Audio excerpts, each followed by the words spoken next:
Bismillah. Assalamualaikum sahabat.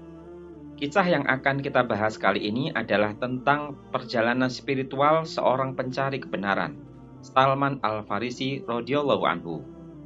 Mari kita dengarkan langsung dari Salman Al-Farisi sendiri, karena dialah yang paling memahami perasaan dan pengalaman yang ia alami selama perjalanan mencarinya. Mari kita simak kisah langsung darinya.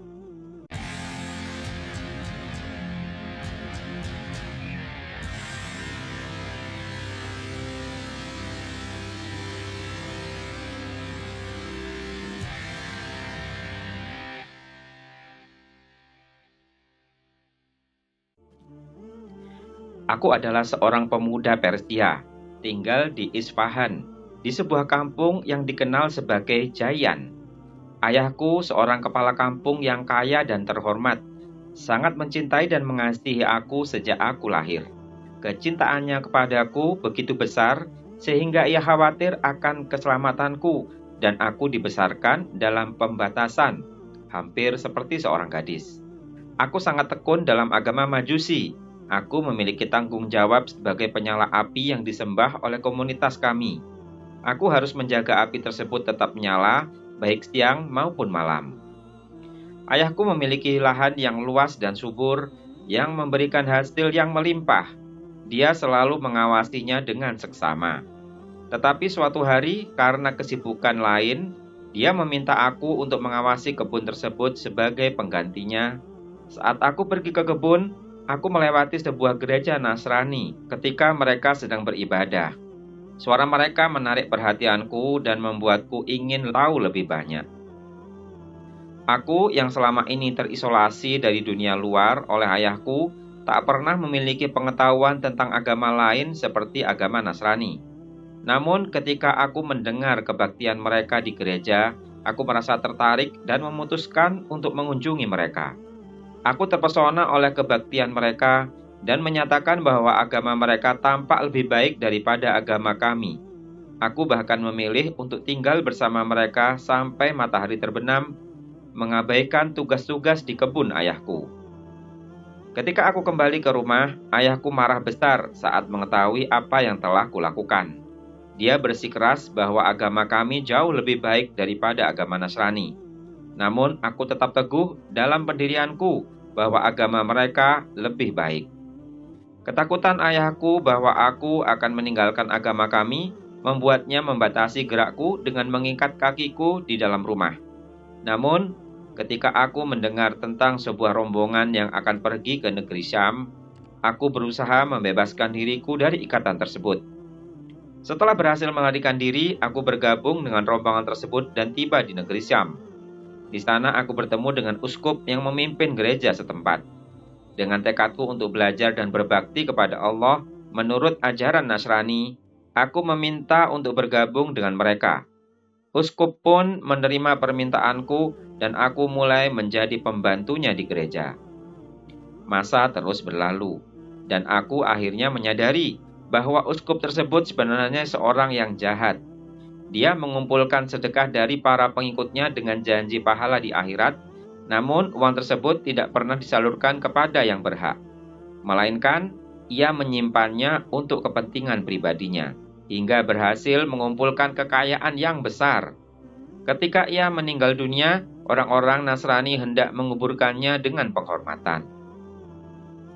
Tetapi aku tidak bisa diam. Aku memberitahu mereka kejahatan yang dilakukan uskup tersebut, dan bahkan menunjukkan tempat di mana ia menyimpan harta hasil sedekah. Saat mereka melihat kebenaran itu, mereka menolak untuk menguburkannya dan memutuskan untuk menyalibnya, menyatakan kecaman terhadap perbuatannya yang jahat. Setelah itu mereka menunjuk seseorang untuk menggantikan posisi uskup tersebut, dan aku pun menjadi pendamping dan pembantunya. Orang ini adalah sosok yang sangat zuhud dan tekun dalam beribadah, yang tidak ada tandingannya dalam urusan akhirat. Aku sangat mengaguminya dan tinggal bersamanya untuk beberapa waktu. Ketika sahabatku ini mendekati ajalnya, aku bertanya padanya tentang siapa yang harus aku cari untuk dijadikan teladan setelah kepergiannya.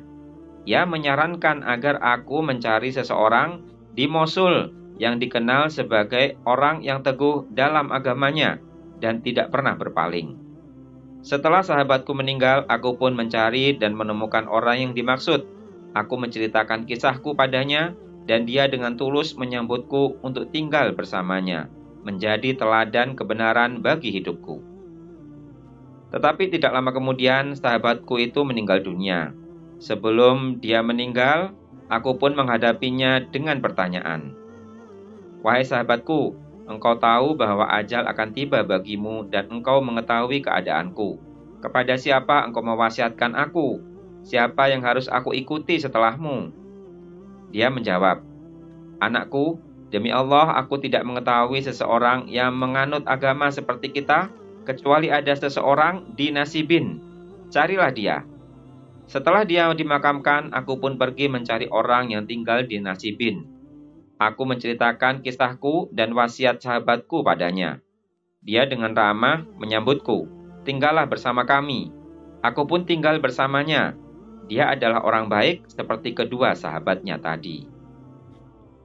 Namun kematian akhirnya juga menjemputnya. Sebelum menemui ajal, aku bertanya kepadanya, engkau mengetahui keadaanku, kepada siapa engkau mewasiatkan aku? Dia menjawab, anakku, demi Allah aku tidak mengetahui seseorang yang menganut agama seperti kita, kecuali ada seseorang di Amuriyah. Carilah dia. Aku pun mencari dan menemukan orang tersebut di Amuriyah. Setelah aku menceritakan kisahku, dia menyambutku, tinggallah bersamaku. Aku tinggal bersamanya dan selama di sana, aku berhasil memiliki banyak ternak. Ketika sahabatku ini juga akan meninggal, aku bertanya pada sahabat terakhirku ini, engkau mengetahui kondisiku, kepada siapa engkau mewasiatkan aku? Apa yang harus aku lakukan? Dia menjawab, anakku, demi Allah aku tidak mengetahui adanya seseorang yang masih menganut agama kita.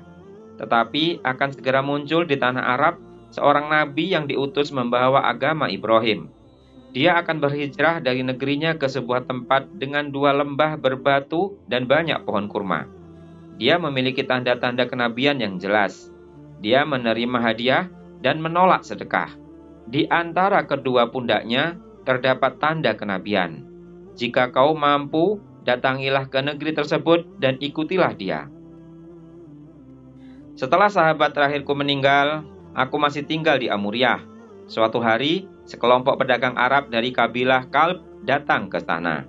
Aku menyampaikan kepada mereka, jika kalian membawa aku ke tanah Arab, aku akan memberikan semua sapi dan kambingku ini.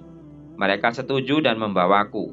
Namun begitu kami tiba di Wadi Al-Qura, mereka mengkhianatiku dan menjualku kepada seorang Yahudi. Akhirnya aku menjadi budaknya. Tidak lama kemudian, seorang sepupu majikanku dari Bani Quraizah mengunjunginya dan membeliku darinya. Dia membawa aku ke Yathrib, dan aku melihat pepohonan kurma seperti yang diceritakan sahabatku di Amuriyah. Aku menyadari bahwa inilah Madinah yang ia gambarkan. Aku memutuskan untuk tinggal di sana bersamanya.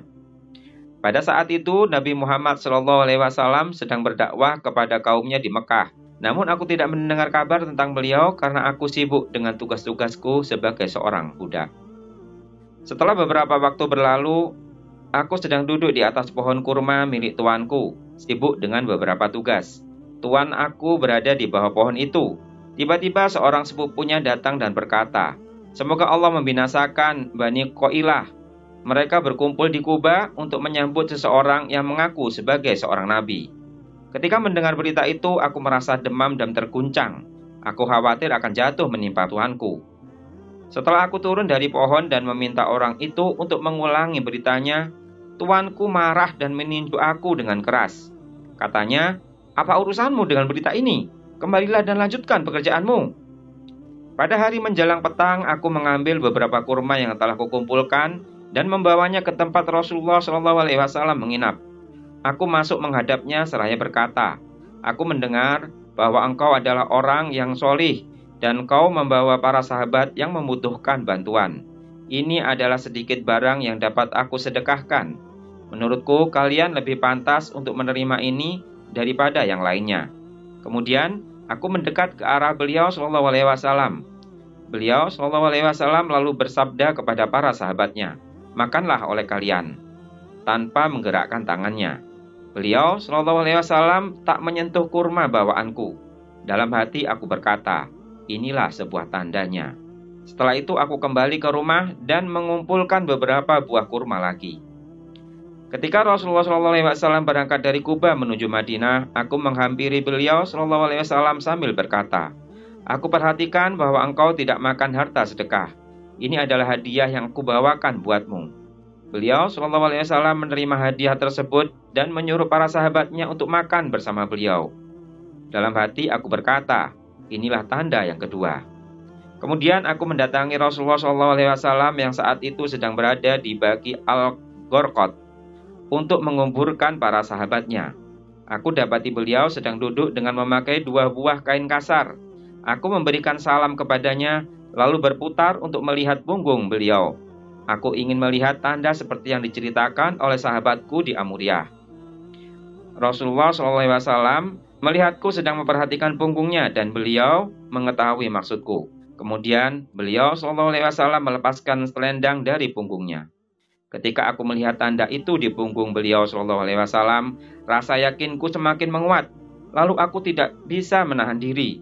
Aku terdorong untuk meluapkan perasaan yang melanda hatiku. Dengan penuh kesungguhan, aku tersungkur di hadapan beliau SAW, mencium tangannya dengan penuh rasa hormat, dan air mataku pun mengalir tanpa henti. Itu adalah momen yang begitu menggetarkan hatiku ketika perasaan tak terkendali campur aduk di dalam diriku. Kegembiraan karena akhirnya bertemu dengan Nabi yang mulia yang kucari-cari, kekaguman pada kebesaran Allah, dan rasa syukur yang tak terucapkan atas petunjuk dan perlindungannya. Dalam momen itu, aku merasa seperti seluruh hidupku terhimpun dalam satu detik yang tak terlupakan. Rasulullah SAW bertanya kepadaku, "Apa ceritamu ini?" Aku pun menceritakan kisahku kepadanya, dan beliau SAW merasa kagum mendengarnya. Beliau SAW kemudian berkeinginan agar para sahabatnya juga mendengar kisahku ini. Jadi aku menceritakan kepada mereka. Mereka begitu kagum dan bahagia mendengarnya.